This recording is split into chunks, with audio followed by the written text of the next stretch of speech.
उनका नाम तो मैं ले सकता हूं ना, प्रधानमंत्री जी कर्नाटक में वोट का कहते हैं, कर्नाटक के मतदाता भाइयों और बहनों, बजरंगबली का नाम लो और भाजपा को बटन दबा दो।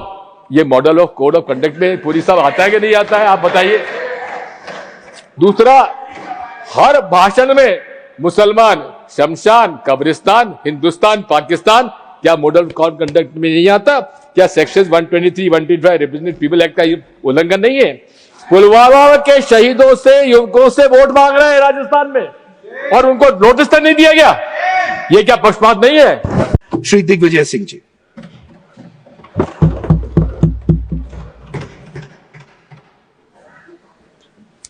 माननीय सभापति महोदय, बहुत बहुत धन्यवाद। इलेक्टोरल रिफॉर्म पर माननीय अमित शाह जी ने जो लोकसभा में भाषण दिया, मैं वहीं से शुरू करूंगा और अंत भी वहीं से करूंगा। राहुल जी के जितने भी सुझाव थे, जो उनके बिंदु थे, उसका एक भी उत्तर उन्होंने नहीं दिया। Digital, you continue, please. Digital machine readable पारदर्शी वोटर रोल होना चाहिए, इसमें क्या आपत्तिजनक थी? होना चाहिए कि नहीं होना चाहिए?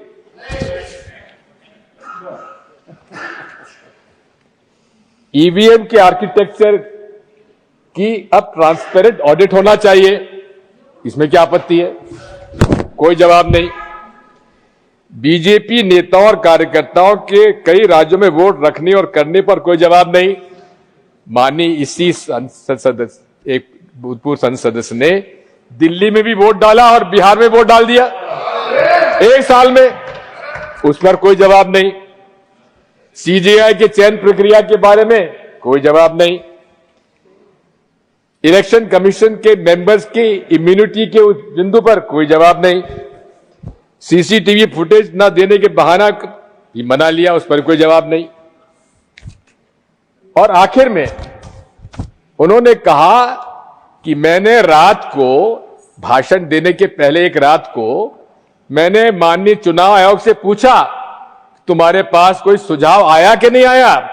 उन्होंने कहा कि 2014 से लेकर 2025 तक हमें न किसी पार्टी ने सुझाव दिया, ना कोई प्रस्ताव आया। माननीय सभापति जी, मैंने माननीय सभा हमारे अध्यक्ष जी को 21 पत्र वो की प्रति भी दे रहा हूं, जो सिटीजन्स कमीशन ऑन इलेक्शंस के जस्टिस लोकुर के द्वारा 21 पिटीशन दिए गए चुनाव आयोग को, उनको एक्नॉलेजमेंट तक नहीं हुआ। मैंने खुद ने 24 सितंबर 2023 को माननीय चुनाव आयोग को पत्र लिखा, उसका भी उल्लेख मैं यहां पे दे रहा हूं। तो आपकी इजाजत से मैं सारे ये पत्र जो हैं, जो माननीय चुनाव आयोग को लिखे गए थे, लेकिन माननीय चुनाव आयोग ने माननीय गृह मंत्री जी को गुमराह करके गलत बयानी करवाई, हमें इस बात की आपत्ति है। मैं पूछना चाहता हूं, मैं आपकी इजाजत से मैं सदन के पटल पर रखता हूं। माननीय सभापति महोदय, या तो एक संवैधानिक हमारे चुनाव आयोग माननीय गृह मंत्री जी को गुमराह कर रहा है, या माननीय गृह मंत्री जी हम लोग गुमराह कर रहे हैं। मैं तो माननीय सभापति जी आपसे इजाजत चाहूंगा, मेरी पार्टी से इजाजत चाहूंगा कि माननीय चुनाव आयोग ने अगर गृह मंत्री जी गुमराह किया तो उन पर कार्रवाई होना चाहिए, और यदि माननीय गृह मंत्री जी हम लोगों को गुमराह कर रहे हैं तो उन पर भी आपत्ति होना, हमें कार्रवाई होना चाहिए।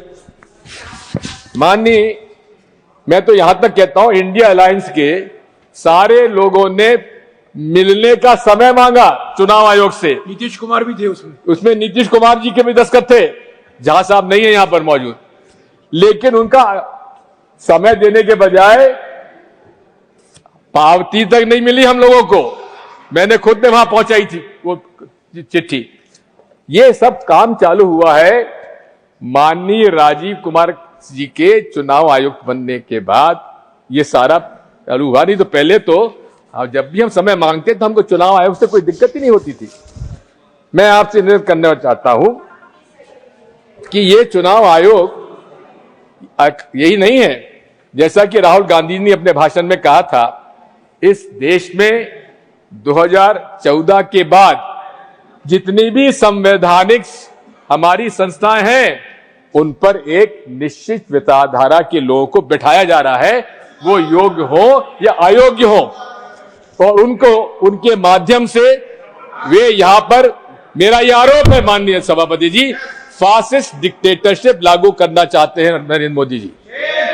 और ये उदाहरण है, हिटलर भी चुनाव जीत के आए थे, मुसोलिनी भी चुनाव जीत के आए थे, लेकिन अंत में सारे संवैधानिक संस्थाओं पर कब्जा कर उन्होंने फासिस्ट डिक्टेटरशिप कायम की। जो रास्ता आज हम देख रहे हैं भारत में, वही उसी तरफ इंगित करता है माननीय सभापति। आज रशिया भी कहता है, पुतिन भी कहते हैं कि मैं चुनाव जीत के आता हूं। नॉर्थ कोरिया के हमारे वो भी कहते हैं कि हम चुनाव जीत के आता हूं। इसी प्रकार के चुनाव यहां हो रहे हैं सभापति जी।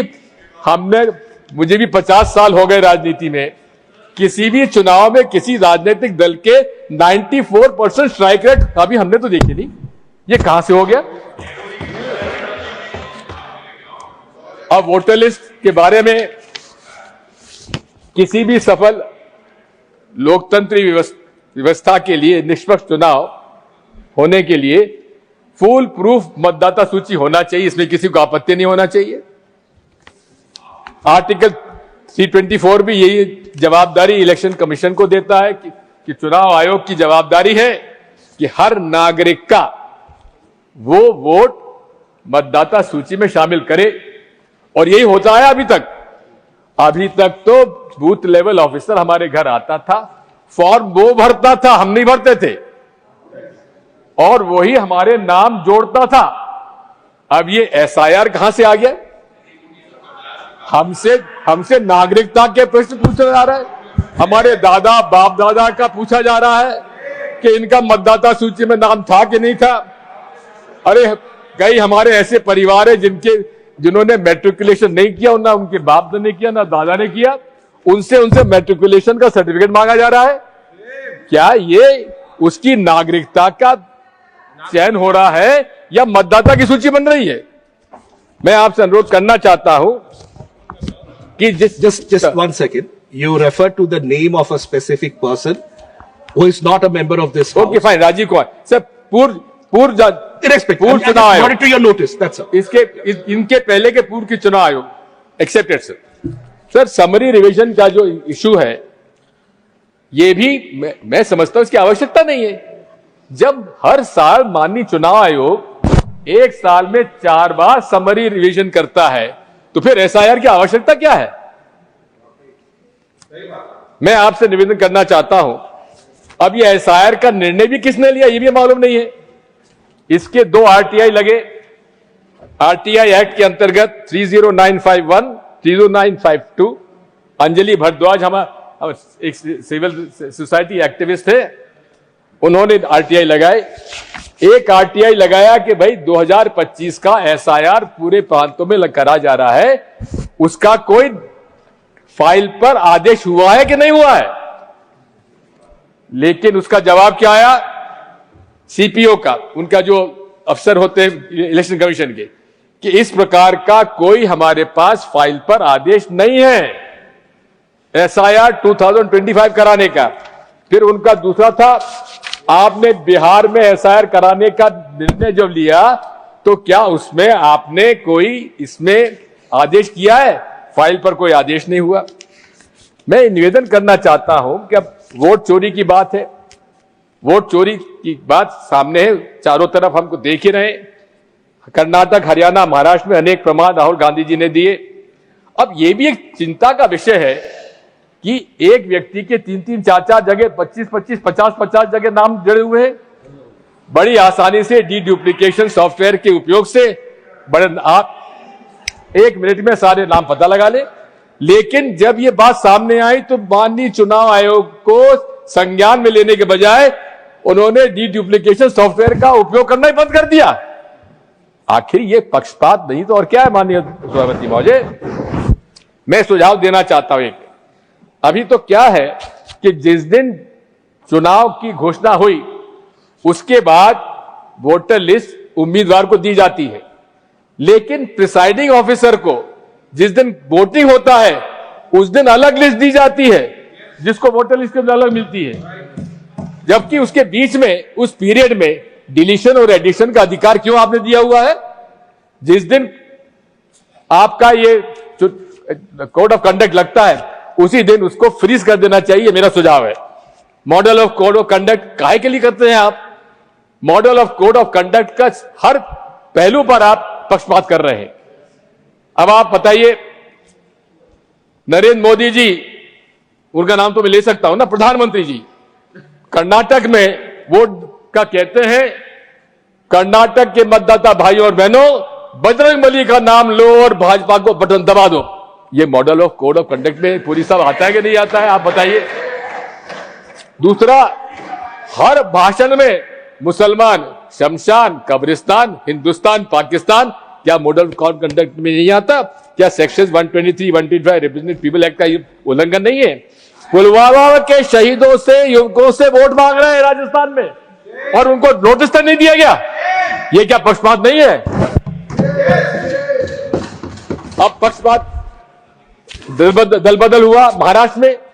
सामान्य तौर पर जब भी पार्टी का विभाजन होता है तो उस पार्टी के सिंबल को फ्रीज कर दिया जाता है, लेकिन वहां पर शिवसेना का चुनाव चिन्ह शिंदे जी को दे दिया और एनसीपी का चुनाव चिन्ह अजीत पवार साहब को दे दिया। क्या ये पक्षपात नहीं है? आखिर ये अशोक लवासा ने एक डिसेंट नोट लगाया, उनके खिलाफ छापे पड़ गए, उनको इस्तीफा देना पड़ा। इसी प्रकार से जैसा पूर्व वक्ताओं ने कहा है, मेरा आपसे अनुरोध है कि ये डायरेक्ट कैश बेनिफिट ट्रांसफर की योजना के बारे में थोड़ा विचार करना चाहिए। दौरान चुनाव के तेलंगाना, तमिलनाडु में तो चुनाव आयोग ने रोक दिए, लेकिन बिहार में उन्होंने तो यहां तक भी इस बार इतने लोगों को 10 लाख, इतने 10 लाख, इतने लोगों को इस तरह से बांटा है हर वोटिंग के दिन तक। इसमें पूरा इस तरह से एंटी डिफेक्शन लॉ, अरे हमारे विधायकों को तोड़ तोड़कर उन्होंने सरकारें बना ली, एंटी डिफेक्शन लॉ लागू नहीं हुआ। मेरा सुझाव माननीय सभापति जी, जो पार्टी से डिफेक्ट करके जाता है उसको 6 साल तक के लिए चुनाव लड़ने से उसको रोका जाए। मैं रजिस्ट्रेशन ऑफ पॉलिटिकल पार्टीज की भी बात करता हूं। अनरिकॉग्नाइज्ड पार्टीज 2763 है। क्या मजाक बना रखा है? इसको कठोरता से काम करना चाहिए, इसको नहीं रिकग्निशन का। मनी पावर, साहब मनी पावर का तो हद हो गई है। आप जिस प्रकार से मनी पावर का उपयोग हो रहा है, हम पर झूठ पे वो बात करने की हमको बाध्यता कर पड़ता है।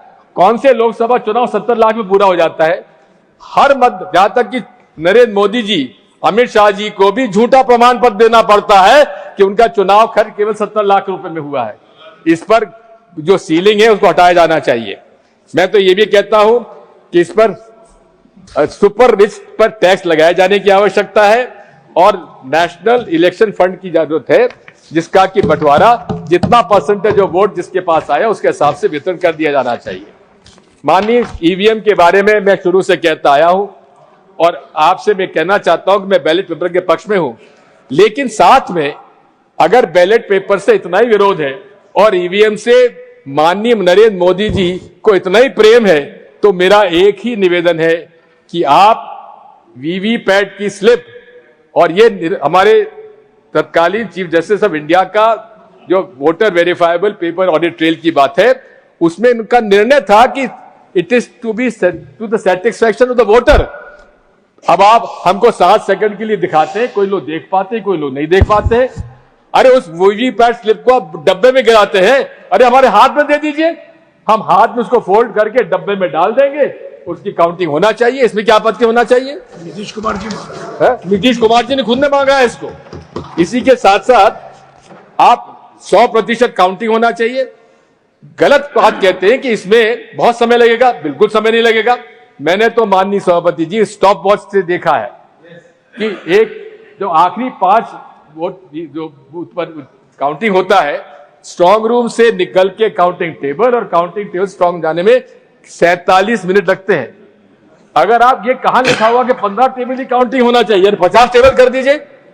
आप 7 राउंड के अंदर सारा पूरा हो जाएगा, 7 घंटे के अंदर पूरी आपकी काउंटिंग पूरा हो जाएगा। माननीय सभापति महोदय, 1 नेशन 1 इलेक्शन, ये हमारे फेडरल स्ट्रक्चर का अपमान है। ये भारत विविधता में एकता, ये भारत की शक्ति है, और 1 नेशन 1 इलेक्शन से आप उसको तबाह करने जा रहे हैं और ये फासिस्ट डिक्टेटरशिप का एक रास्ता खोल रहे हैं। मैं डिलिमिटेशन के बारे में भी कहना चाहता हूं। उत्तर भारत और दक्षिण भारत के जो जनसंख्या अनुपात में फर्क है, उस पर हमको उसके आधार पर नहीं होना चाहिए। डिलिमिटेशन जनसंख्या के आधार पर नहीं होना चाहिए। मौजूदा अनुपात जो दक्षिण भारत की सीट से और उत्तर भारत की सीट से, उस अनुपात से ही डिलिमिटेड होना चाहिए। अंत में माननीय सभापति महोदय, मैंने आपसे अनुरोध किया था कि मैं माननीय अमित शाह जी के भाषण से समाप्त करूंगा, इसलिए मुझे 2 मिनट का समय दे दीजिए। वैसे मेरे पास अभी 1.5 मिनट है। पहली बात तो यह है कि आरएसएस एनजीओ पंजीकृत है कि नहीं है? नहीं है। तो ये माननीय प्रधानमंत्री जी लाल किले से कह रहे हैं कि विश्व का सबसे ज्यादा लोकप्रिय एनजीओ आरएसएस है। उस पर कोई कानून लागू नहीं होता, क्योंकि पंजीकृत नहीं है, ना तो उसकी सदस्यता है, ना खाता है। अरे गुरु तक, अरे तो बात वही हो गई, ना खाता ना बही। जो मोदी जी कहे वही सही, अमित शाह जी कहे वही सही। मैं अनुरोध करना चाहता हूं कि उनकी गुरु दक्षिणा आती है करोड़ों रुपए में, आती है कि नहीं आती है? घनश्याम तिवारी जी आप बताइए, आप देते हैं? हाँ। अरे वो किस खाते में जाती है तिवारी जी? अरे वो गुरु दक्षिणा जाती किस खाते में, कभी पूछा आपने? उस खाते में तो बता दीजिए। अंत में माननीय अध्यक्ष सभापति जी, उन्होंने कहा था कि हाँ, गर्व से हम कहते हैं नरेंद्र मोदी जी संघ के प्रचारक रहे हैं, और उन्होंने खुद के लिए कहा कि वे भी 10 साल की उम्र से शाखाओं में जाते थे। मेरे भी मित्र लोग हैं सभापति जी, आरएसएस में कई लोग हैं। मैंने पता लगाया, मैंने जानकारी ली कि अमित शाह जी कभी आरएसएस में रहे कि नहीं रहे। सबने कहा कभी आरएसएस में रहे ही नहीं है। Thank you. आपसे निवेदन करना चाहता हूँ। Thank you. सर मैं आपसे अनुरोध करना चाहता हूँ। The other side is saying please authenticate it. Authenticate. I will authenticate. Right. He's saying he'll authenticate it. Let's conclude. Let's I will conclude. authenticate. Amit Shah ji, अगर अमित शाह जी यहाँ खड़े होकर, One second, Honorable Minister. Yes. एक मिनट सर, एक minute. Honorable Minister. सभापति जी, गृह मंत्री जी लोकसभा में इस इलेक्शन रिफॉर्म की चर्चा का जवाब देते समय उन्होंने ये कहा, ये एकदम असत्य बोल रहे हैं। उन्होंने ये कहा कि मैं 10 साल की उम्र से एक नारा लगाता आया हूं कि गली गली में नहीं, गलियां सुनी है, शहर की गलियां सुनी है और इंदिरा गांधी खूनी है, ये नारे लगाता है। ये कहा था, ये तो कहा ही नहीं था जो ये कह रहे हैं। ये असत्य बोल रहे हैं। और आरएसएस का मैं हूं, इसका मुझे गर्व है, ये कहा। Okay, please conclude. Please conclude. शहर की गलियां सुनी है और इंदिरा गांधी खूनी है, ये नारे लगाए अमित शाह जी ने कहा। मैं 10 साल की उम्र से लगा रहा हूं। Please conclude. Please conclude. उन्होंने आरएसएस में अमित शाह जी रहे कि नहीं रहे, उस पर कोई अपनी बात नहीं की। उन्होंने स्वीकार कर लिया, और मैं चुनौती देता हूं अमित शाह जी को, यहां अगर वो खड़े होकर जो आरएसएस की प्रार्थना सभा है Please conclude. Please conclude. Please conclude. We are not यहाँ पे going सुना anywhere they, with this. Sir, We're not मान going जाऊंगा। anywhere with this. Sir Please conclude. अंत में Please अंत conclude. में मैं आपसे Please कहना conclude. चाहता He's हूँ concluding. I'm He's concluding. concluding. Sir, I'll I'm come to you. I'll concluding. come to you. Sir, I'm Please concluding, sir. conclude. Please conclude. Sir, I'm coming to you. I'm coming to you. Please conclude. Honorable member, please conclude. Sir, I'm concluding. Yes. Thank you. Yes, please. Honorable Minister. Everybody सब लोग बैठ जाए. Honorable Minister. जो Everybody एक बार sit down, भी honorable RSS की शाखा में जाता है और ध्वज प्रणाम कर लेता है वो आरएसएस का सदस्य होता है। यही उन्होंने कहा कि मुझे गर्व है कि मैं आरएसएस का सदस्य हूं। यही कहा उन्होंने। Thank you. We move on. You have concluded. Sir एक हम बचपन में एक कथा सुना करते थे कि एक राक्षस हुआ करता था। उस राक्षस की जान प्राण जो है एक तोते में रहा करती थी। अब वो तोता कर प्राण में राक्षस का प्राण तोते में रहता था। माननीय सभापति महोदय, ये भाजपा के प्राण भी ईवीएम में है। धन्यवाद। Thank you.